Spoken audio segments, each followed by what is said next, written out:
Bonjour à tous, il est 11h01. Nous sommes prêts pour démarrer cet événement. Donc, je m'appelle Laurent Falzoy. Nous sommes sur un événement Quote en partenariat avec Altares et j'ai le plaisir pour cet événement du mois d'avril de recevoir non pas un invité mais deux invités en la personne de Sébastien Charvet qui est directeur commercial chez Altares et Jean-Paul Maniquino-Lambollet qui est Credit Manager chez Altares. Je vous laisse, messieurs, vous présenter et présenter la société Altares. Eh bien, merci Laurent, bonjour à tous. Ravi de participer à cet événement ce matin sur un sujet aussi structurant pour les entreprises. Donc, je suis Sébastien Charvet, je suis directeur commercial chez Altares. Et juste en quelques mots, Altares, qui nous sommes un groupe européen, expert sur l'information de l'information sur les entreprises. Et en fait, nous collectons, nous structurons et analysons la donnée afin de permettre à nos clients finalement de prendre des bonnes décisions. Voilà en quelques mots qui nous sommes. Bonjour, donc je suis Jean-Paul Maniquino-Lambollet. Merci Laurent de m'avoir convié à cet événement. Donc je suis Credit Manager chez Altares. Je suis arrivé il y a maintenant quelques mois chez Altares pour participer à l'évolution de la structure dans le cadre de son évolution au niveau européen. Voilà. Super, merci. Du coup, moi, je me présente aussi rapidement. Laurent Falzoy, je suis directeur commercial et marketing de Quote. Quote, on est une fintech. On développe une solution intégrée de crédit management. Donc, il y a un espace de travail communautaire et digital pour les crédit managers, les directeurs financiers. On a plusieurs modules, module de gestion des risques, module de recouvrement et un module de reporting. Donc, voilà, une solution technique qui permet de faciliter, simplifier le quotidien des directeurs financiers et des credit managers dans à la fois l'évolution digitale de leur métier et dans l'évolution des attentes vis-à-vis de la situation actuelle. On a un sujet effectivement qui est structurant et qui concerne à la fois les équipes commerciales mais également les équipes financières et les équipes de credit management. Donc, on a pris ce sujet comme une affirmation qui est quand vente et finance travaillent main dans la main, c'est toute l'entreprise qui gagne, et au travers d'une problématique à laquelle on va répondre, qui est finalement comment diffuser une culture cash auprès des équipes commerciales et pour quels résultats. On verra qu'Altares a mené ce projet et a réussi à mettre en place ce projet auprès des équipes commerciales, et Sébastien et Jean-Paul nous apporteront leur témoignage.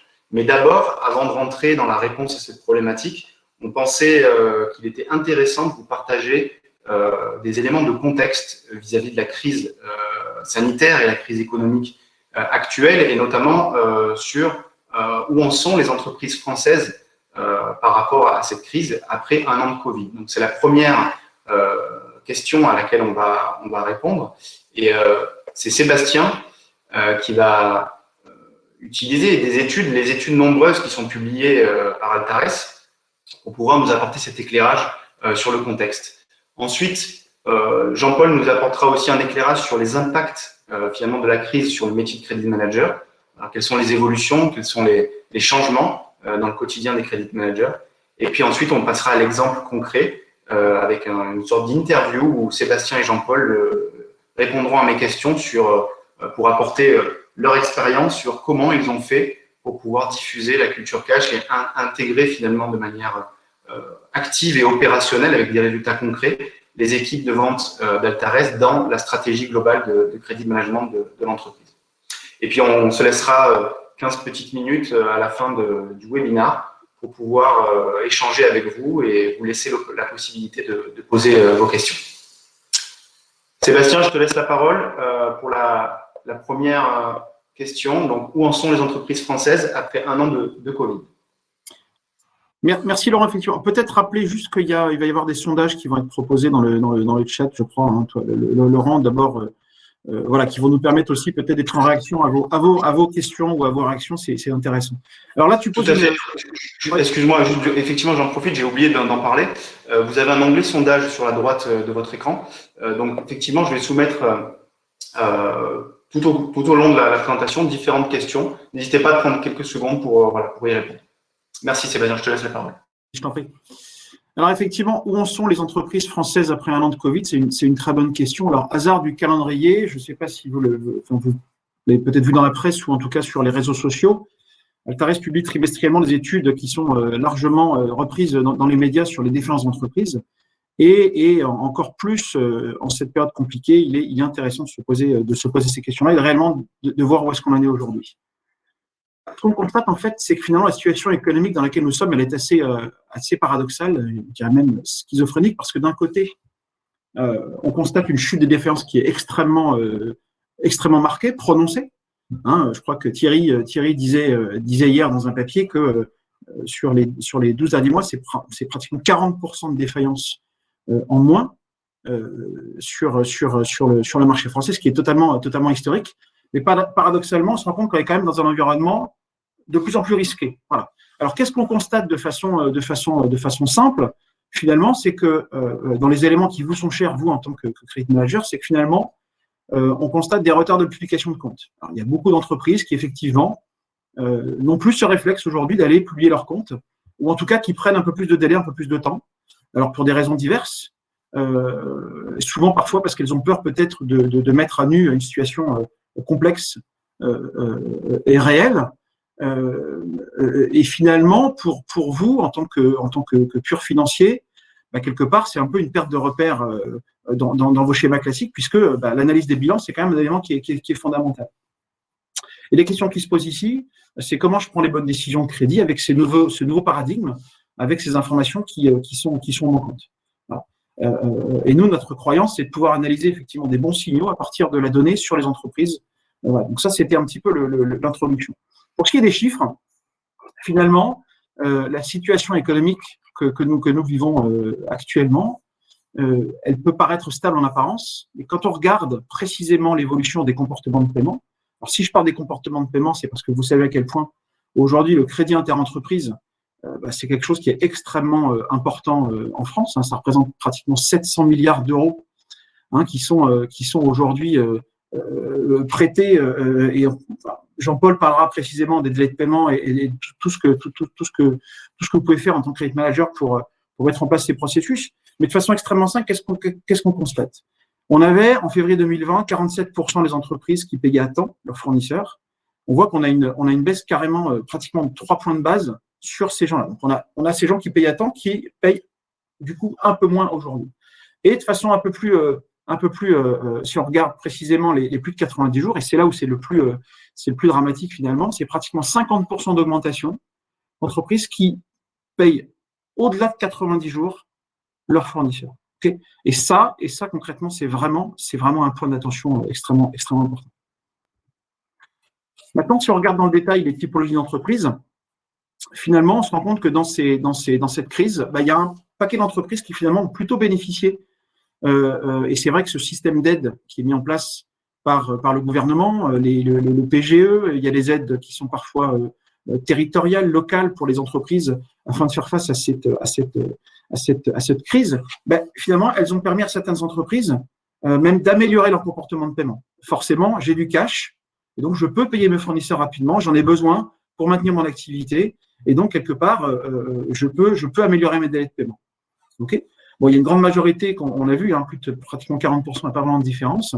Et puis, ce qui est le plus important, et c'est là un pool d'entreprises qu'il va falloir surveiller de très très près, ce sont ces entreprises qui ont aujourd'hui une dégradation de plus de 10 jours de leur délai de paiement. On parlait de supérieur à 90 jours. Là, c'est je payais à 20 jours, je paye à 30 aujourd'hui. Okay, donc ça, ce sont des indicateurs qui sont extrêmement importants à suivre.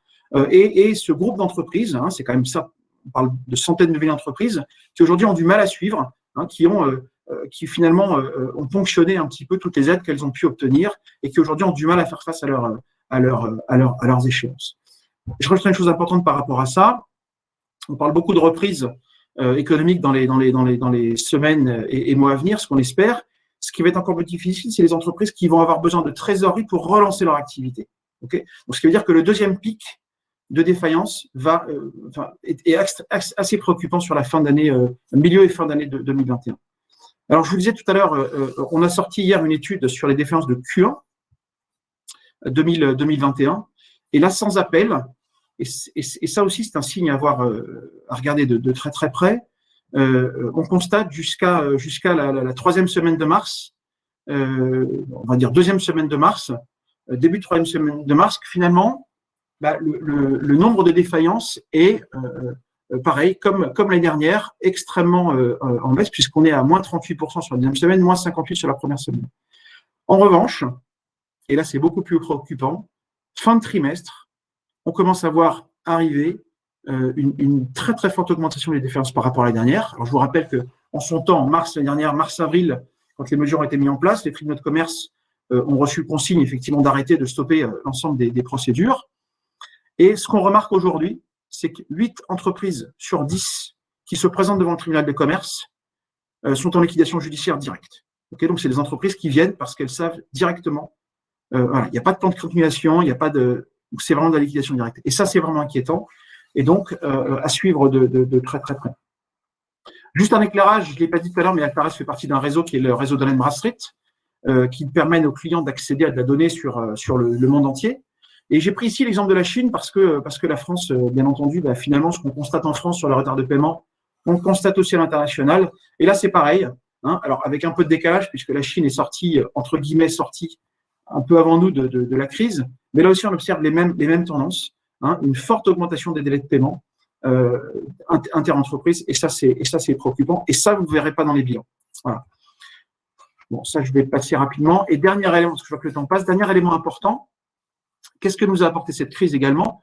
Finalement, c'est l'extrême capacité qu'ont eu les entreprises à se transformer rapidement grâce au digital. Okay, et là, il y a un chiffre intéressant, c'est-à-dire que 50% seulement des entreprises étaient prêtes. En fait, on avait vraiment un rythme d'activité qui était très très faible. Et on le voit sur les courbes ici. C'est une étude que Harris a menée pour l'INSEE. Donc, on voit l'évolution de l'activité durant la période de confinement. Et on voit que malgré tout, hein, on est encore au troisième confinement aujourd'hui, beaucoup en télétravail, et on a une activité qui a fortement repris, et ça, c'est quand même très, très positif. Et je crois que c'est un peu la clé, c'est comment vous transformez, comment vous digitalisez vos processus. Et ça, je vais laisser à Jean-Paul le soin de préciser ces points-là.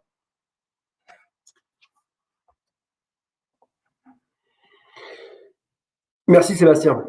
Ce qui est intéressant à travers ce qui vient d'être dit, et c'est la première information que je souhaite partager avec vous, c'est que malheureusement aujourd'hui, 28% des personnes interrogées sur la partie finance des entreprises concernées, 28% seulement ont mis en place un processus finalement d'order to cash du credit management. Compte tenu d'un contexte économique que tout le monde connaît et subit depuis maintenant 1 an, compte tenu des répercussions que ça a pu avoir, ce pourcentage, malgré tout, reste extrêmement bas, alors que justement, on parle d'impact sur le métier du credit manager.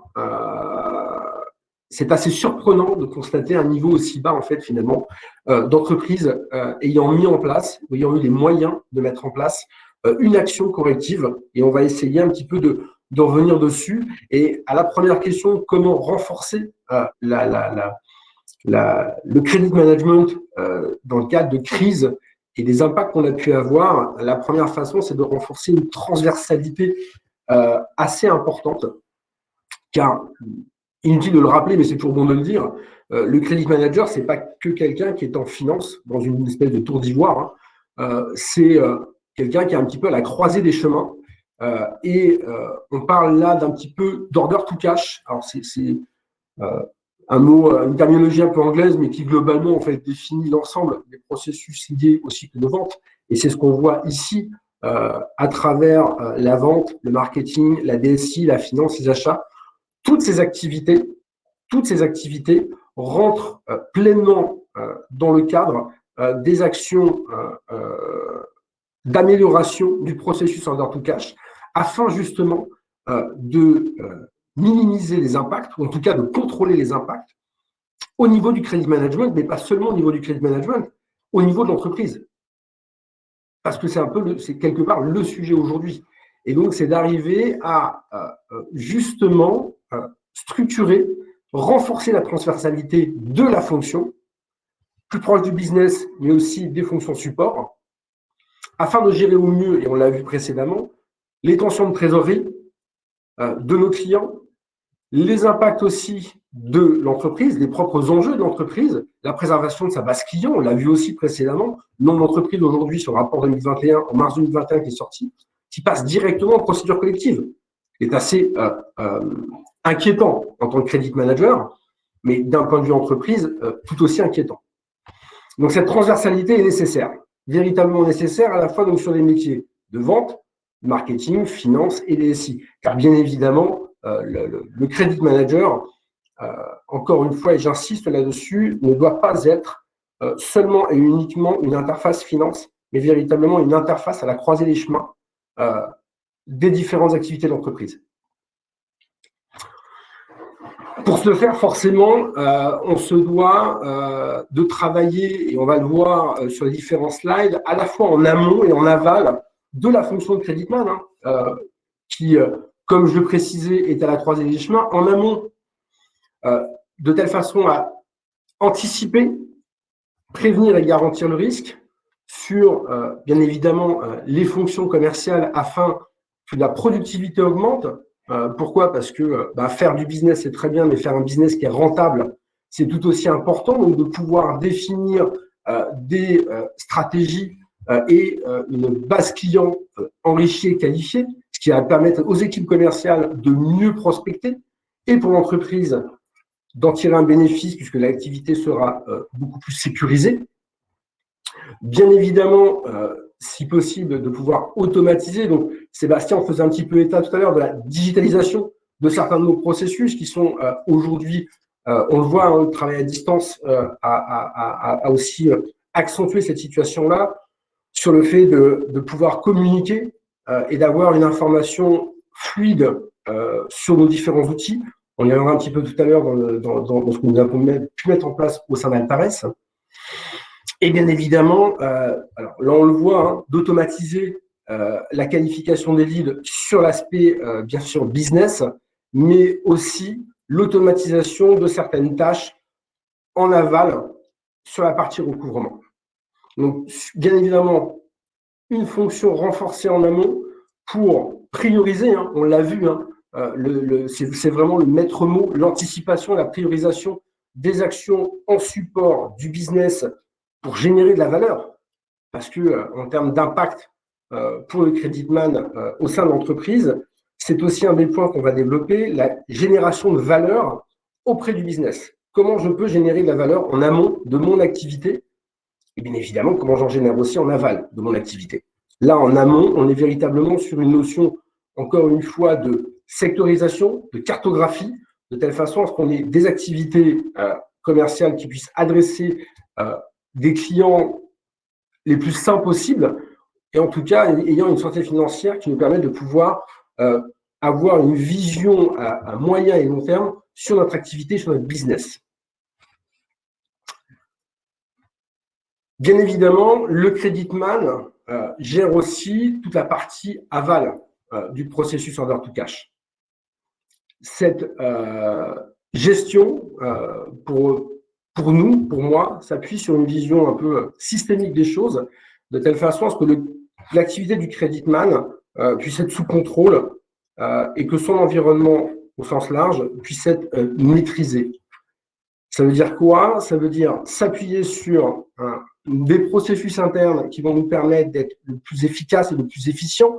Quelques exemples de processus internes sur lesquels on a travaillé aujourd'hui, qui sont sur nos avoirs, nos litiges, bien évidemment la bad debt, les provisions clients qui sont un des éléments majeurs et impactants pour une entreprise, les pertes éventuellement aussi. Donc, ce sont cet aspect de processus qui, pour nous, sont une des premières étapes. Bien évidemment, la notion de reporting, on y verra tout à l'heure en termes de communication, pour qu'on puisse communiquer à la fois largement sur la situation, mais aussi avoir une communication adaptée et structurée en fonction de nos interlocuteurs.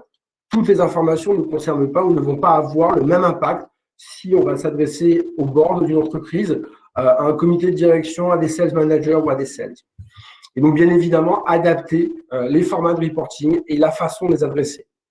Et enfin, une notion organisationnelle, à la fois sur des activités de collection. Tout à l'heure, on en parlait, je reprends l'exemple de des procédures collectives à fin mars. Hein. Aujourd'hui, on se rend compte qu'il y a un niveau de rapidité qui est assez édifiant. La notion de liquidation judiciaire, on en connaît la cause pour une entreprise. Donc, la nécessité pour une activité de recouvrement d'être structurée et d'avoir à la fois les objectifs et les KPI nécessaires pour contrôler sa base client et typiquement pour anticiper un maximum les procédures collectives, suivre certains indicateurs comme les indicateurs de retard de paiement que l'on a aujourd'hui chez nous au sein d'Altares. Une organisation d'équipe, une organisation structurelle des relances clients, l'impact Covid et puis finalement l'impact de la crise nous a obligés un petit peu à nous réinventer. Chez Altares, on a fait en sorte d'adapter nos processus de relance, non pas et seulement pas uniquement basés sur des critères financiers, mais aussi des éléments de structuration commerciale, sur une segmentation commerciale, parce que tous les clients ne s'adressent pas de la même façon. On va être, je pense, assez clair sur ce sujet-là, je pense qu'on est tous d'accord, pour qu'on puisse derrière, basé sur un système de relance assez classique, assez précis, mettre en place peut-être des plans d'action qui soient un peu spécifiques pour soit adresser des points dans le cadre de clôture, soit adresser des points dits un peu plus structurels. Je vais prendre comme point structurel un point qui est important pour les creditman aujourd'hui à travers la crise, qui sont des entreprises dites zombies, qui sont, je pense, un vrai risque pour demain. Et quand je dis demain, c'est véritablement dans les mois à venir. On sait que ces entreprises zombies aujourd'hui existent parce qu'elles sont maintenues en vie par des actions étatiques.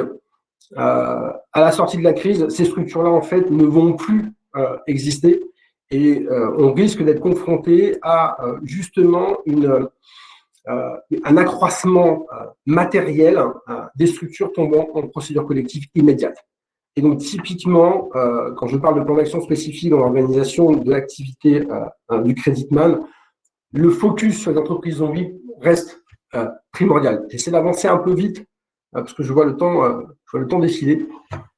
Bien évidemment, on en parlait précédemment, de pouvoir aujourd'hui structurer une activité de recouvrement pour les creditman. Alors, bien évidemment, ça dépend de la maturité d'entreprise, de l'état d'avancement des investissements dans la digitalisation des entreprises, mais très clairement aujourd'hui, au-delà des indicateurs que l'on peut avoir nous permettant de pouvoir structurer une activité, piloter une activité, les activités de collection au sens propre du terme ont dû être forcément remises en cause par la crise pour justement adapter, prioriser, optimiser les actions en recouvrement, la remontée d'informations.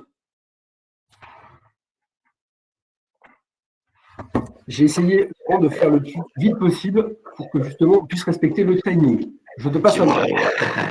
La présentation est bien, merci d'avoir le timing est quasi respecté. On a une ouverture de lumière pour pouvoir passer au témoignage et aux questions avec les participants. Il y a déjà les premières questions qui ont été posées.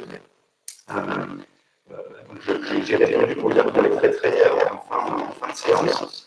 Merci Sébastien pour l'éclairage sur le contexte. Merci Jean-Paul pour l'éclairage sur l'impact de ce contexte sur le métier de crédit manager et effectivement au-delà des pratiques, j'ai envie de dire classiques sur l'amélioration des recouvrements, la gestion des risques. Effectivement, il y a une bonne pratique qui nous permet qui peut être activée, qui est comment j'intègre également en amont le plus en amont possible au niveau des forces commerciales cette culture de risque. On va voir par un exemple concret en réussissant ce type de projet, ça va aller effectivement. Oui. Je crois que le son est très mauvais là. Le son est très mauvais quand tu parles, excuse-moi. Ah, excusez-moi. D'accord. On t'entend comme un robot en fait. Ok, je suis désolé, je vais... Est-ce que c'est mieux? Non. Je vais me taire, on va passer à la suite.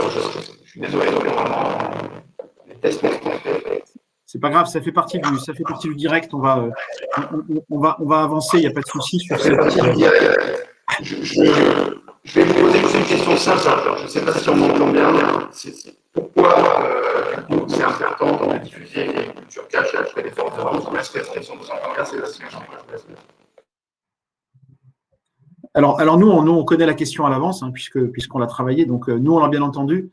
Peut-être je vais la redonner très simplement. La première question de Laurent, effectivement, c'est pourquoi est-ce que c'est si important de diffuser une culture cash au sein des forces de vente? Je vais peut-être laisser déjà la parole à Jean-Paul avec sa vision de Credit Manager sur ce sujet-là. Merci Sébastien. Ça peut paraître un peu surprenant, mais pourquoi diffuser une culture cash au sein des forces de vente? La première réponse qui me vient, c'est que bien vendre, c'est bien parce qu'on pérennise nos marges pour l'entreprise. Par contre, bien encaisser, c'est tout aussi bien parce qu'on pérennise la capacité d'investissement d'une société. Ça paraît assez simple comme ça de le dire, on a un peu l'impression qu'on enfonce une porte ouverte, mais revenir à des notions un peu pragmatiques sur la culture cash auprès des forces de vente, encore une fois, c'est rappeler des basiques, des fondamentaux, rappeler que, bien évidemment, la culture cash, je l'ai précisé tout à l'heure, en deuxième point, n'est pas que l'apanage de la finance, mais c'est l'apanage et le souci de tous. La crise du Covid n'a fait que simplement mettre en exergue des problématiques existantes avant, malheureusement. Et donc, la culture cash ou order processing, hein, comme je l'ai appelé tout à l'heure, concerne bien tous les acteurs de l'entreprise et l'intégralité de la chaîne, et pas seulement la finance, et pas seulement le commerce, mais aussi le back-office, les équipes de production, à tous les niveaux. Et bien évidemment, et un point qui pour moi est important, c'est que la finance s'inscrit dans le cycle de vente. La finance n'est pas en parallèle du cycle de vente. La finance intervient dans le cycle de vente en créant de la valeur, alors soit en amont, dans le cadre d'une négociation avec un client, dans le cadre de validation des conditions de paiement, dans le cadre de ciblage de clients pour de la prospection, en aval, sur sa relance client, sur, bien évidemment, adapter ses processus internes de recouvrement de provisions, tout en garantissant, bien évidemment, les règles de l'entreprise. Donc, on s'inscrit dans une notion de partnership, de business partnership assez forte. Et voilà pourquoi diffuser une culture cash au sein de l'entreprise, c'est parce que tout le monde, finalement, est concerné, pas seulement le commerce ou pas seulement la finance. Merci Jean-Paul. Je vois que Laurent je pense qu'il va se reconnecter. Donc moi, je vais effectivement répondre avec la casquette commerce, casquette sales. Le premier point, c'est effectivement, pour moi, le cash, c'est vraiment l'affaire de tous. Voilà. Et ça, c'est vraiment quelque chose de très important à communiquer à la fois dans toute l'entreprise, mais en particulier aux sales. C'est simple, hein, et Jean-Paul l'a dit en quelques mots, s'il n'y a pas de cash, c'est simple, hein, il n'y a pas d'investissement, il n'y a pas d'innovation, il n'y a pas de nouveaux produits, on ne paye pas les salaires, on ne paye pas les commissions des commerciaux. Donc voilà, donc ça c'est le premier point. Après, je pense que diffuser également une culture cash au sein des forces de vente, ça garantit à l'entreprise une vraie cohérence dans les processus de prospection jusqu'à l'encaissement.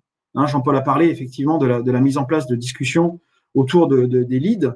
Je vous assure, enfin, pour les credit managers qui sont là et pour les commerciaux qui sont là également, il n'y a rien de pire pour un commercial de prospecter une entreprise, de convaincre, de vendre, de signer un bon de commande et de revenir vers son entreprise avec le bon de commande tout content et d'entendre un credit manager dire « Ah ben non, ça ne va pas être possible », soit parce que l'entreprise est en pression collective, soit parce que l'entreprise, effectivement, a des conditions aujourd'hui, des délais de paiement qui sont si faibles qu'il faut renégocier les délais de paiement, etc. etc.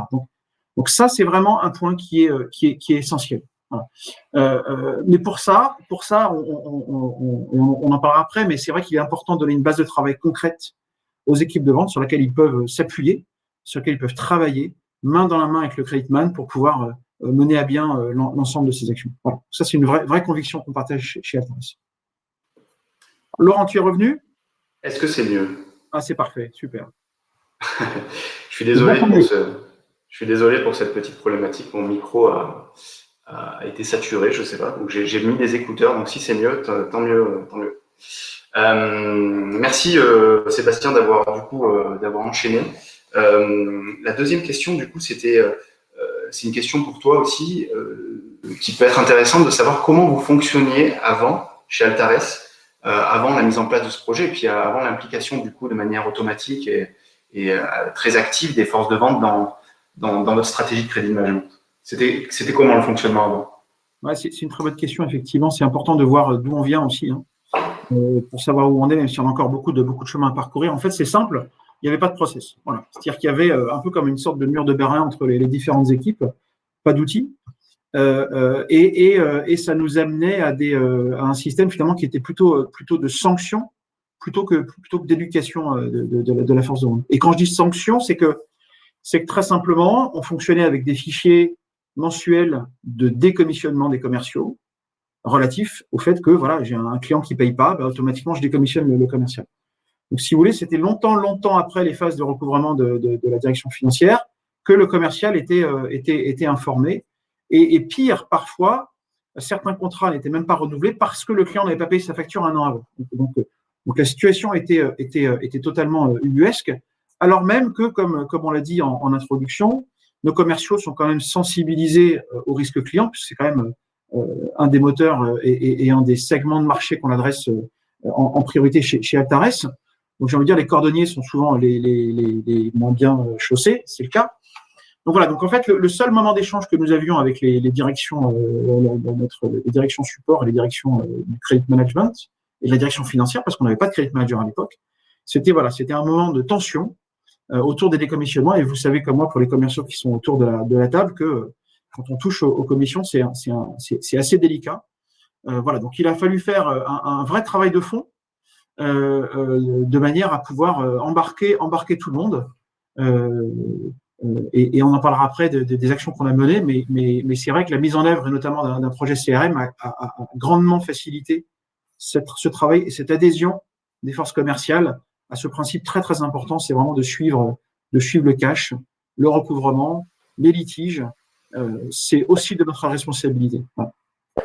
Donc du coup, effectivement, c'est une structuration de process, un projet de mise en place d'un CRM qui vous a permis de vous poser, de prendre un peu de hauteur et de structurer les process. Et du coup, de profiter finalement de ce projet-là pour intégrer la notion de risque et la notion de gestion des risques en amont par les forces commerciales directement dans leurs activités. Et finalement, vous êtes passé un peu d'une logique punitive, qui était peut-être la logique d'avant, à une logique de responsabilisation des équipes commerciales en vous disant on vous donne toutes les informations, on vous donne les outils pour permettre effectivement à la fois d'optimiser vos activités commerciales, c'est-à-dire de passer du temps sur les prospects qui ont le plus de chances finalement de payer dans les temps et d'être de bons clients dans la durée. Et en même temps, ça permet également de faire des économies sur toute la chaîne, c'est-à-dire si on s'est renseigné en amont au plus tôt, effectivement, moins de recouvrement, pas de contentieux, ou en tout cas moins de contentieux, donc du coup des économies en bout de chaîne. On le détaillera tout à l'heure sur finalement les avantages et les résultats que vous obtenez grâce à ce projet. Mais ok, donc c'est structuration d'un projet CRM qui vous a permis finalement de passer de cette logique un peu punitive à une logique de responsabilisation. Ok. D'un point de vue plus pratique, sur comment est-ce que finalement, une fois que la volonté a émergé de se lancer dans ce projet, c'est venu comment vous avez procédé et comment vous avez réussi finalement à mettre en place ce projet, en combien de temps? C'est Jean-Paul, du coup, peut-être je pourrais laisser la parole à Jean-Paul pour répondre à cette question. Exactement, merci. Alors, comment on a pu procéder? Alors, pour les creditman qui sont en ligne avec nous, bien souvent, et ça arrive encore malheureusement, on demande au creditman de prendre son bâton de pèlerin et entre guillemets d'y aller. Va diffuser la bonne parole, vas-y tout seul. La chance qu'on a eue chez Altares, et très clairement, hein, je le dis avec la plus grande honnêteté, c'est que le premier input, il est venu du top management. Il n'est pas venu seulement de la direction financière, il n'est pas venu seulement de la direction générale de la filiale, il est véritablement venu du top management et c'est, je pense, pour moi, une des clés du succès quand le board ou notre CEO, hein, très, très clairement, hein, pour le nommer, est le premier à porter ces sujets-là et le premier à mettre en avant la culture du cash au-delà des mots, au-delà des idées. Et donc, je pense que la première étape, comment procéder, pour moi, la première étape, elle est là. J'ai fait partie de structures antérieurement où malheureusement, le niveau de maturité n'était pas le même. En tout cas, l'état d'esprit n'était pas le même. Et c'est très compliqué pour des creditman ou des DAF d'aller structurer, mettre en place un processus de credit management ou d'order to cash sans un appui réel et sincère du top management. Mais cette impulsion, en fait, c'est à la fois, bien évidemment, le board, notre CEO, les filiales du groupe Altares, qui chacune à leur niveau, relayées par leur DG directement, en fait, qui elles aussi font passer ce message-là et le portent aujourd'hui. Sébastien est là pour en témoigner, mais les sujets de cash sont abordés aujourd'hui très ouvertement et très librement avec Sébastien ou notre autre directeur commercial, mais comme Frédéric Bach, qui est le directeur général de la filiale, qui est aussi partie prenante du sujet. Et quand je dis qu'il est partie prenante, c'est pas un moindre mot. Il est vraiment acteur. Donc, premier point, c'est l'impulsion du top management. Le deuxième, on en parlait un peu précédemment, sur les notions de communication. Comment je communique sur les activités et sur quoi je vais communiquer et avec qui je communique. Je communique sur des KPI qui sont, là encore une fois, les creditman ou les DAF connectés. On va pas forcément leur apprendre grand-chose, mais ça va être sur du DSO, sur du top client en retard de paiement, sur des litiges les plus importants. Ce sont nos KPI, ce sont nos éléments en fait qu'on va utiliser. En revanche, mon expérience m'a appris que quand je m'adresse au sales manager, au patron d'activité comme Sébastien, il va falloir prioriser. Pourquoi ? Parce que c'est aussi de comprendre, et c'est le rôle du creditman, de comprendre le rôle de la personne qu'il a en face de lui et de dire voilà, j'ai besoin de toi pour tel et tel sujet. Alors forcément, et ça arrive encore, quand on arrive avec une liste de 20-30 sujets problématiques, en règle générale, le business freine des cas de fer et vous dit on verra ça après. En revanche, quand on arrive à prioriser, c'est le rôle du creditman, et dire voilà, je vais avoir besoin de toi sur 4-5 sujets prioritaires, maintenant on les gère sur le mois. Là, pour le coup, on arrive à optimiser l'action. On arrive à sensibiliser la personne. Donc ça, c'est le rôle du creditman en amont, de pouvoir définir cette stratégie où il va demander forcément du support en interne. Encore une fois, il n'est pas tout seul, pour justement utiliser au mieux les ressources de l'entreprise. La communication, donc hebdo, qui pour moi me semble la plus judicieuse, parce que ça permet à tout le monde de savoir où on en est.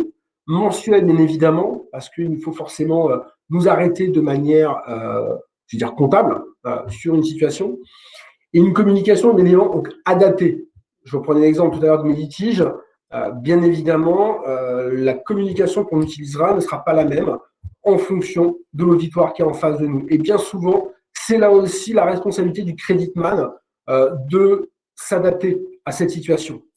Pourquoi ? Pour pouvoir générer de la valeur. Parce que finalement, quand on se pose la question de comment je vais arriver à mettre ça en place, peu ou prou, on a tous à peu près les mêmes idées et on sait à peu près tous comment faire. Et on va pas réinventer l'eau chaude. En revanche, bien souvent, quand le creditman se pose la question de dire comment je vais créer de la valeur dans le cadre de l'entreprise, parce que c'est mon rôle, c'est à la fois de sécuriser mon business et de faire respecter les canons de la beauté de mon entreprise. Mais quand je veux sécuriser mon business, on en parlait tout à l'heure, je pense qu'il y a une action en amont, donc un travail à faire auprès des équipes commerciales sur de la segmentation, sur de l'intervention dans le cadre des négociations auprès de mes équipes commerciales, sans forcément parler finance. Je pense que ça, c'est aussi un élément qu'on a pu mettre en place. Et bien évidemment, en aval, sectoriser ses clients, intégrer dans le cadre de nos outils des éléments, des indicateurs comme le score et le PDEX qu'on a à travers notre plateforme Intwiz, qu'on utilise bien évidemment pour nous, pour pouvoir nous adapter, prioriser nos actions et cibler nos actions de telle façon qu'on puisse être générateur de valeur. Comment je génère de la valeur en aval ? Typiquement, si je prends les exemples de mes litiges et que j'applique une Pareto, tout simplement, qui est une règle de gestion, je vais analyser sur mes litiges ceux qui sont les plus récurrents, ceux sur lesquels je vais avoir un impact de cash conséquent ou alors un impact en termes de qualité de service, parce que c'est tout aussi important, et c'est pour ça que je disais que la finance fait partie du cycle de vente. On a aussi, à travers les litiges, un indicateur de satisfaction client. Agir et mettre en place des actions correctives pour pouvoir justement à la fois réduire notre temps de litige. C'est une de nos réussites, je pense, sur ces mois passés, nous permettant à la fois donc de traiter des problématiques clients importantes, parfois ayant des impacts de cash significatifs, et bien évidemment gérer l'insatisfaction de nos clients. Donc, c'est à la fois de l'impulsion, de la communication, je génère de la valeur, et derrière, en termes de mise en place, de manière très pragmatique, tout ce que je viens de décrire avant, en un trimestre, ça s'est mis en place. Le premier mois, il a fallu que nous travaillions sur les supports, les personnes qu'on adresse et comment on adresse. Les premiers signaux ont été quasiment immédiats. Si je prends l'exemple des litiges, on a pu résorber, et de mémoire, c'était au mois de septembre l'an dernier. Donc, juste après la période estivale, en un mois de temps, on a déjà eu une évolution significative sur le traitement de nos litiges, ce qui était assez conséquent, bien évidemment avec un impact sur nos niveaux d'overdue qui a aussi baissé aussi significativement. Donc, en un trimestre, globalement, cette politique se met en place. Très rapidement, les indicateurs et les creditman et DAF autour de la table, bien évidemment, les connaissent. En revanche, on va plutôt cibler la communication ou prioriser les sujets.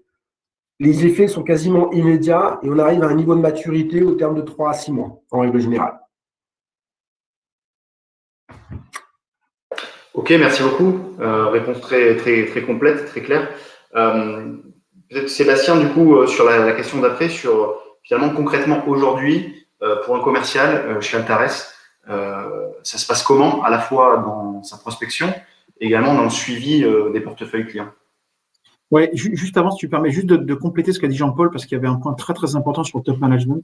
Oui, rapide, on a 5 minutes pour conclure, on a encore 2-3 questions, donc ouais, rapidement. Alors, tu as raison, je vais passer, parce que du coup, Jean-Paul a dit la majorité, mais c'est vrai que l'investissement du top management, il est primordial.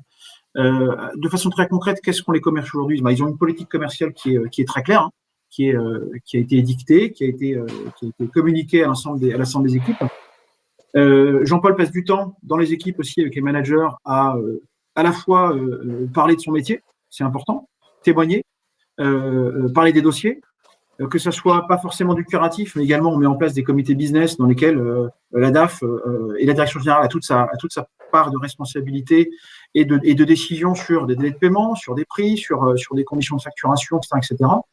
Sur on y va pas, pour avoir une vraie décision d'entreprise. Et puis en fait, les équipes, elles ont accès directement dans le CRM à beaucoup d'informations, que ce soit sur des prospects ou sur des clients, des informations financières, des scores de solvabilité, alors sous forme d'indicateurs assez faciles à lire. Hein. Si c'est rouge, j'y vais pas, ou alors si j'y vais, mais je paye, je demande un paiement à la commande. Et puis si c'est vert, peut-être que l'encours peut être plus important, etc. Donc avec un système qui est finalement assez simple à comprendre pour les commerciaux, hein, une sorte de go-no-go. Sur la partie client, et puis surtout les informations qui se mettent à jour régulièrement de manière à suivre en permanence l'évolution, parce qu'on signe un contrat avec un client, peut-être que ça se passe bien au début, mais attention aux événements que l'entreprise peut avoir, que le client peut avoir, de manière à pouvoir réadapter aussi notre communication et commerciale et financière, identifier rapidement les litiges.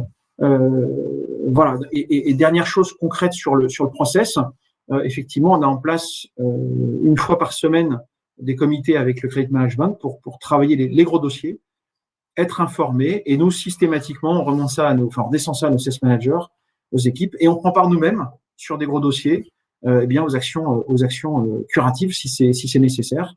Mais je rejoins ce que tu as dit, c'est en partie aussi, ça nous aide dans la satisfaction client. Voilà. Un client qui paye bien, c'est aussi un client qui est content. Un client qui paye mal, s'il a été mal éduqué, ok, il paye mal, mais à nous de changer. Mais s'il paye bien, c'est qu'il est content. Et ça, c'est un vrai signe important pour nos équipes. Ça veut dire qu'on va pouvoir retourner le voir, lui faire de l'upsell, du cross-sell et lui proposer autre chose. Et donc, effectivement, un levier aussi d'augmentation de l'activité et de développement. Exactement. Très clair.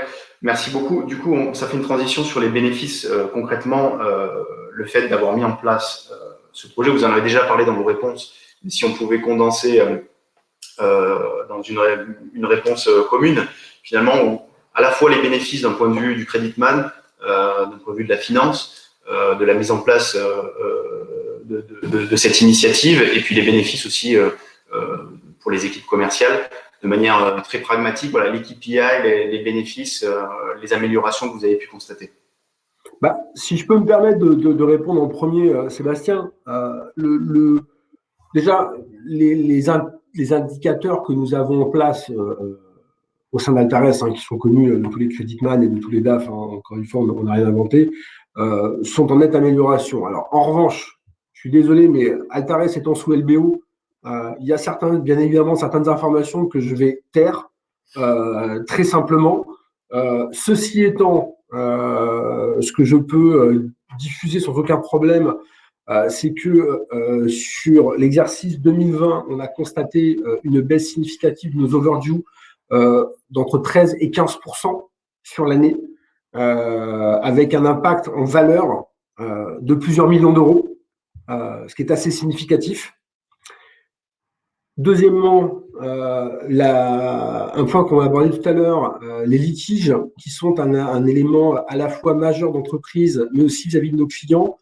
C'est, je pense, sûrement une des plus belles réussites qu'on a pu mettre en place en très peu de temps sur 2020 et qui perdure aujourd'hui, bien heureusement, où on est passé aujourd'hui d'un temps de traitement de litige à X semaines.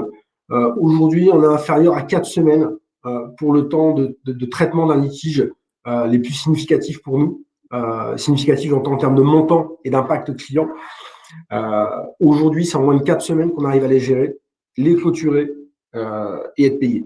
Donc, c'est quand même une véritable évolution dans les impacts de l'entreprise, tant des impacts financiers que des impacts clients. Ok, merci beaucoup.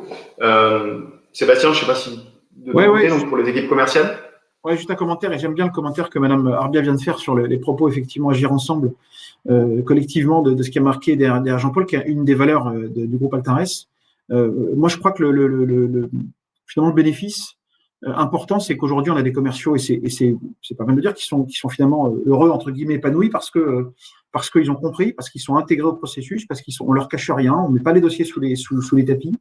Et finalement, l'échange permet vraiment aussi de les faire monter en compétences. Et ça, pour un directeur commercial, c'est la priorité. Voilà. Et on fait plus de business. Ok, ça effectivement, c'était concis et concret. Je pense que ça parle à tout le monde. Pour terminer merci pour ce témoignage. Pour terminer, peut-être effectivement, parmi on a à peu près une centaine de personnes qui sont connectées. Toutes ces personnes, parmi celles qui souhaitent mettre en place ce type de projet, donc essayer d'impliquer un peu plus leur force de vente et les équipes commerciales dans leur stratégie, la mise en place et la mise en œuvre de leur stratégie de crédit management. Quels seraient les conseils que vous aurez à la fois, du coup, peut-être pour les directeurs commerciaux ou d'un point de vue commercial, pour toi, Sébastien, et avec le point de vue du credit manager, pour toi, Jean-Paul. Peut-être Jean-Paul, si tu peux démarrer. Ah, ton micro est coupé. Pardon, je vous prie de m'excuser. Ce qu'il y a à mettre en place d'un point de vue creditman, déjà on en parlait un petit peu tout à l'heure, c'est encore une fois avoir l'honnêteté de remonter le fait que cette politique-là ne s'applique pas toute seule dans un coin et seulement et uniquement liée à une action de finance. C'est une action qui est transverse, qui doit être motivée par l'intégralité de la chaîne managériale et la chaîne de l'entreprise. Ça, c'est le premier point. Le deuxième, c'est d'avoir les outils de digitalisation permettant de pouvoir mettre en place ces éléments-là. Alors, Sébastien en faisait état, mais le simple fait aujourd'hui que notre CRM commercial soit interfacé avec nos propres outils sur lesquels on va retrouver un score, un PDEX, et qui permettent de pouvoir définir 3 feux, un rouge, un orange, un vert. Ça paraît assez simple et un peu basique, mais en termes de prise de décision, c'est quand même beaucoup plus facile et beaucoup plus rapide, et on crée de la valeur. Donc, avoir les outils digitalisés permettant de pouvoir mettre ça en place. Et puis après, effectivement, d'avoir la structure organisationnelle pour pouvoir amener cette structure cash. Je reprends deux exemples, hein, une structure de collection pure et dure adaptée à la situation et à nos clients. Ça, c'est la partie aval. Et en amont, un truc tout bête, Sébastien parlait tout à l'heure, l'implication du creditman à la fois sur la qualité de l'information qui va remonter, mais aussi le fait de partager commercial sur des sujets business où on parle business et on ne va pas parler finance. C'est la finance qui fait un pas aussi vers le business. C'est tout aussi important. Ouais, et moi, ce que je dirais rapidement, hein, pour moi, diffuser, c'est avant tout faire adhérer. Hein, c'est surtout pas, comment dire, imposer les choses. Donc, c'est expliquer, c'est accompagner les forces de vente. Mais en revanche, je pense qu'il ne faut pas hésiter non plus quand c'est nécessaire, à savoir recadrer.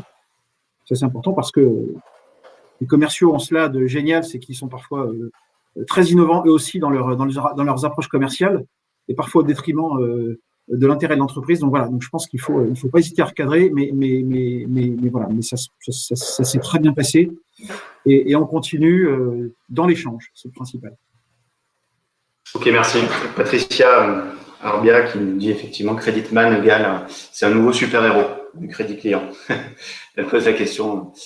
Alors, je suis désolé, je ne vois pas les questions qui s'affichent dans le chat. Malheureusement. Je vais les poser, je vais les poser. On va passer du coup aux questions. Il nous reste une petite dizaine de minutes. Peut-être qu'on débordera un petit peu avant de vous laisser pour la pause déjeuner.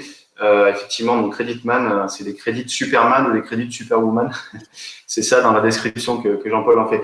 Juste pour moi, rebondir sur la partie, effectivement, Jean-Paul, tu parlais des outils. Être bien outillé, c'est aussi important. Alors évidemment, je fais un peu l'instant autopromo où je parle de Quote, où on développe effectivement, nous, depuis 2 ans maintenant, avec des credit managers, un outil qui vous permet de gérer effectivement tout votre process de recouvrement, la gestion des risques sur votre portefeuille client, et on développe une nouvelle fonctionnalité assez récente qui permet, vous nous avez présenté vous un témoignage qui finalement vous êtes allé au bout des choses, avec une maturité qui est aujourd'hui assez élevée dans l'optique d'intégrer les forces commerciales dans la stratégie de crédit management. Nous, effectivement, pour pouvoir la première étape, pour pouvoir finalement franchir la première marche de l'escalier, on développe un produit qui s'appelle Quote Prospect. Alors, on s'appuie sur la partie notation, sur la partie comportement de paiement, sur les données d'Altares, en partie aussi. Et donc, pour permettre effectivement aux commerciaux de faire des demandes directement au credit manager et sur des prospects. Et du coup, ça peut permettre effectivement d'être une première étape par rapport à ce que vous nous avez présenté, où on est dans un système totalement automatisé, avec une intégration complète dans le CRM qu'utilisent les commerciaux. Quote, finalement, regroupe l'ensemble des données sur la partie gestion des risques de votre portefeuille client, recouvrement et également, du coup, gestion des risques liés à vos prospects. Donc, pour ceux qui sont intéressés, on pourra vous présenter ça plus dans le détail. Je pense que ça permet effectivement d'être une première étape importante avant d'aller encore plus loin et de se rapprocher de ce que vous nous avez présenté. Alors, on va passer aux questions, à moins que vous ayez tous deux un mot final. En ce qui me concerne, non. Je pense qu'on va peut-être aussi laisser l'opportunité aux gens de pouvoir s'exprimer. Ça me paraît important. Tout à fait. Je vais reprendre les questions. Alors, j'ai eu beaucoup de messages au moment de mon micro. Le micro a fait des siennes, donc je vais trier. On reprend des questions. Donc, une question de Félix qui nous dit, qui reprend par rapport au contexte qui a été présenté par Sébastien en début de présentation. Donc, bonjour. Pour l'heure, il y a 50 000 ou 500 000 entreprises qui sont en difficulté. En France, est-ce qu'il y a un outil Spark pour détecter le nombre des entreprises sur un listing dans un délai de 3 mois aux États-Unis au lieu de 12 à 18 mois? Oui, alors je peux prendre la réponse. Alors, tout à l'heure, on a parlé des entreprises zombies, qui sont effectivement celles qui sont, à notre avis, d'analystes, celles qui sont le plus proches de l'entrée en défaillance directe. Aujourd'hui, on estime ce nombre à 63 000. C'est un nombre qui est assez fixe en France. Après, toutes les autres entreprises, effectivement, je pense qu'on est plutôt de l'ordre de 500 000, qui sont aujourd'hui avec des problématiques de trésorerie ou qui vont l'être demain, qui doivent faire face aux difficultés à venir dans le cadre de la relance économique. Là, j'ai envie de dire, il y en a beaucoup plus. Et après, pour ce qui concerne effectivement les fichiers dont vous parlez ou les outils, on a des capacités effectivement à identifier, de par notamment les comportements de paiement, un certain nombre de ces entreprises et de les capter, de les diffuser sous forme de plein de systèmes, des fichiers par exemple. Mais ça, effectivement, c'est des choses qui existent sur le marché. Ok, merci. Une question d'Étienne Perret qui est liée à la présentation de Jean-Paul sur les impacts sur le métier de credit management. Il demande quelle acception, donc quel sens donnez-vous au mot avoir, entre guillemets, dans les processus internes. La partie avoir, c'est souvent ce qui résulte, alors ça peut soit résulter d'un litige, soit d'une négociation. Donc la notion du pilotage des avoirs est importante pour l'entreprise parce que déjà, l'impact d'un point de vue revenu est conséquent, et peut-être conséquent, et donc c'est des éléments qui doivent être pilotés. Et deuxièmement, avoir cette cartographie pour pouvoir se dire est-ce que c'est un avoir lié à une négociation commerciale ou est-ce que c'est un avoir lié à un litige, et si c'est lié à un litige, lequel? Est-ce que ce litige est redondant et comment je peux le régler? Voilà. Très bien, merci beaucoup. Question de Carole 10 qui nous dit « Bonjour, quels sont les éléments permettant de repérer les entreprises dites zombies ?» C'est une bonne question, effectivement. Alors, ce sont les éléments typiquement financiers. Malheureusement, on n'a pas toujours les éléments financiers sur les entreprises puisque, comme on l'a dit, on a deux conséquences. La première à la crise, c'est qu'il y a les entreprises décalent leur période de déclaration de leur compte financier, mais on constate quand même depuis plusieurs années qu'il y a de moins en moins d'entreprises qui déposent leur compte. Donc néanmoins, on a dû modéliser avec nos équipes de data science un certain nombre de critères pour identifier ces boîtes-là. Elles sont très très facilement identifiables, justement sur ces critères de problématiques de trésorerie, d'évolution de trésorerie dans les bilans. Mais on pourra vous faire passer des éléments là-dessus très concrets sur les méthodes de calcul. Super, merci. Deux questions aussi de Félix Dutieu-Hatt. Alors, j'espère que je prononce bien votre nom. Comment organisez-vous votre transition vers l'automatisation de la sécurité? Est-ce que c'est une préoccupation majeure? C'est peut-être plutôt pour Jean-Paul. Je ne vois pas trop. C'est pour Jean-Paul, oui. De sécurité. Est-ce que c'est une préoccupation majeure? Oui. Mais ça, encore une fois, c'est pas que Altares, hein. C'est, je pense, une priorité pour tous. Au-delà de la notion RGPD, et effectivement, aujourd'hui, ces questions qui reviennent assez souvent sur la sécurité, sur la qualité de nos données, sont des éléments où aujourd'hui on fait évoluer Altares vers un niveau de maturité beaucoup plus important encore qu'il n'était par le passé, de façon à ce qu'on puisse s'assurer, contrôler, sécuriser, bien évidemment, à la fois nos propres données clients, mais aussi les données qu'on utilise et qu'on met à disposition pour nos clients. Donc, bien évidemment, oui, c'est une priorité, clairement. Je peux juste compléter, ça c'est un point important dans notre processus. On a lancé un projet il y a quelques semaines maintenant, c'est récent, de digitalisation des factures. Et ça, c'est effectivement en matière de sécurité, en matière ça c'est un point qui est majeur et c'est un nouveau défi dans notre processus client. On voit aussi, nous, c'est important chez nos propres clients, effectivement, la partie des maths de facture a tout son rôle à jouer. Deuxième question qui est aussi un peu technique, sur comment arrivez-vous à mettre en place les flux des encours sur les capitaux investissements avec les données que vous avez sur la solvabilité? Comment arrivez-vous à mettre en place les flux des encours sur les capitaux investissements avec les données métriques sur la solvabilité? Alors, je cite. Vas-y, Jean-Paul, vas-y. Si je peux me permettre, aujourd'hui, la collecte que l'on a de nos données est à la fois liée aux entreprises, mais aussi liée à nos partenaires avec lesquels on travaille, qui nous permettent de reboucler sur la donnée disponible pour nos clients.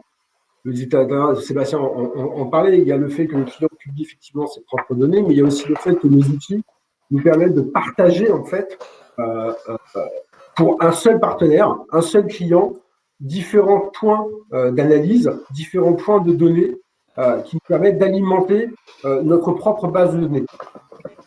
Et donc, il nous permet de définir, en fait, les différents flux financiers et les différents comportements soit de paiement ou les comportements financiers de nos clients. Donc, on a un outil qui nous permet d'agréger tous ces éléments-là. Ok, merci. Sur une question de Patricia aussi également. Donc finalement, pour vous, quelle est la mission principale d'un credit manager, donc peut-être pour Jean-Paul aussi? Est-ce que c'est travailler aux causes ou aux effets, ou les deux? Je vais pas faire, j'ai rien contre les Normands, hein, je vais pas vous faire une réponse de Normand, les deux, Ouais. bien évidemment. Non, je pense que on en parlait tout à l'heure. Le Creditman, c'est pas un super-héros, loin de là, loin de là. Par contre, il se doit véritablement d'être à mi-chemin entre le business et la finance, analyser bien évidemment les causes pour en maîtriser les effets, mais l'un ne va pas sans l'autre. Voilà, je ne peux pas gérer que mes effets, par exemple que mon aspect collection, si je n'anticipe pas, si je ne travaille pas en amont. Voilà. Ça dépend de la maturité. J'imagine qu'on démarre par les effets en général. Alors, la maturité de l'entreprise ou la maturité des processus, c'est autre chose. L'état d'esprit dans un creditman, c'est véritablement d'être à la croisée de ça. Après, si d'un point de vue technique ou opérationnel, il y a des éléments d'amélioration ou parce que la structure n'est peut-être pas encore prête, peut-être. Il y a des investissements à faire ou une réflexion à apporter. En revanche, l'analyse des effets, l'analyse des causes est pour moi majeure et centrale. C'est vrai que en englouti, on voit beaucoup d'outils qui font de la collection pure, hein, qui font du recouvrement pur. Donc c'est effectivement pour ça qu'on a intégré aussi à Quote la partie risque. Effectivement, le but étant de ne pas gérer que les effets, mais de pouvoir analyser les causes pour pouvoir mieux gérer les effets justement. Exactement. Et les causes à la fois sur votre portefeuille de clients actuels, mais gérer les causes aussi sur la partie prospection, sur la partie prospect, donc ce qui permet effectivement d'aller encore plus loin. Donc, c'est une réponse sans être une réponse de Normand, un peu de Normand quand même, mais on l'accepte. On l'accepte. Est-ce que Patricia toujours qui demande si sur la base de ce qu'a expliqué Sébastien tout à l'heure sur la façon de repérer les entreprises zombies, est-ce que les éléments de calcul et les éléments pourront être transmis ou en tout cas il y a certaines informations qui pourront lui être données après le webinaire? Oui, bien sûr. Oui, avec grand plaisir. Avec grand plaisir. Et Sally, la question d'après, également posée par sur cette notion de comment est-ce qu'on peut repérer les entreprises qui ont obtenu un PGE. Il faut savoir que selon les statistiques de la Banque de France, là, que j'ai lu récemment, je crois qu'on est aux alentours de 600, pratiquement 670 000 qui ont obtenu un PGE. C'est quand même énorme. Il faut savoir qu'en France, on estime à peu près 1 300 000 entreprises économiquement actives. Donc, vous voyez, c'est pratiquement la moitié. Hein, alors, effectivement, c'est pas une donnée qu'on a dans nos bases de données, hein, puisque c'est une donnée qui n'est même pas lisible dans un bilan dans l'absolu. Et puis, au pire, ça sera visible que dans un an. Mais on travaille avec la Banque de France sur ces sujets-là. Et cette notion de pouvoir identifier d'où vient l'état de la trésorerie en fonction de, vous l'avez très bien justement dit, soit de la propre activité, donc avec l'augmentation du chiffre d'affaires, soit lié à l'endettement, ça c'est crucial, sur lequel on travaille activement avec nos data scientists. Et là, c'est pareil, on pourra vous envoyer quelques éléments ou échanger ensemble si vous souhaitez. Ok, super. Merci beaucoup. On a fait le tour, il est 12h05, on a dépassé un petit peu de 5 minutes. Il n'y a pas de nouvelles questions qui ont été posées depuis quelques minutes. On vous laisse.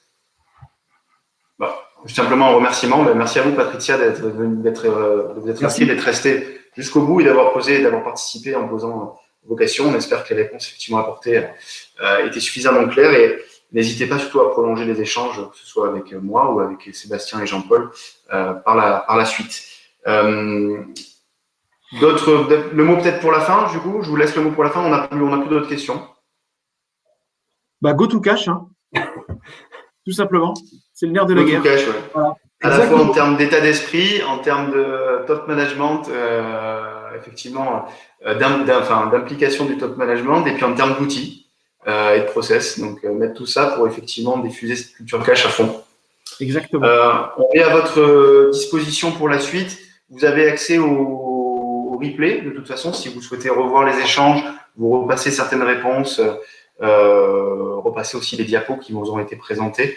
N'hésitez pas à regarder le replay. Et puis, si certains sont intéressés pour avoir un premier échange, que ce soit avec Sébastien à propos d'Altares et de ce qui est possible, ce que peut faire Altares pour vous, pour votre entreprise, dans votre cas personnel, ou un échange avec moi directement à propos de Quote sur un outil qui vous permettrait effectivement d'avoir l'ensemble de vos données au même endroit sur la gestion des risques et le recouvrement et le reporting, je serais très heureux d'en parler avec vous et voir si c'est opportun de vous faire une petite démo de l'outil. Je vous remercie à tous. Je vous remercie Sébastien et Jean-Paul pour votre présence, de vous être prêtés au jeu. C'était hyper intéressant d'avoir votre témoignage et d'avoir votre regard à la fois sur l'étude et sur le contexte et puis sur les évolutions et les impacts que ça a sur votre métier, le projet que vous avez mené depuis quelques mois maintenant. J'espère que ça a intéressé tout le monde. Et puis, je souhaite à tout le monde une bonne fin de journée, bonne fin de semaine. Et puis, à bientôt pour ceux qui souhaitent poursuivre les échanges. Merci beaucoup. Merci beaucoup. Au revoir. Prenez soin de vous. Merci, au revoir. Merci. Au revoir. Au revoir.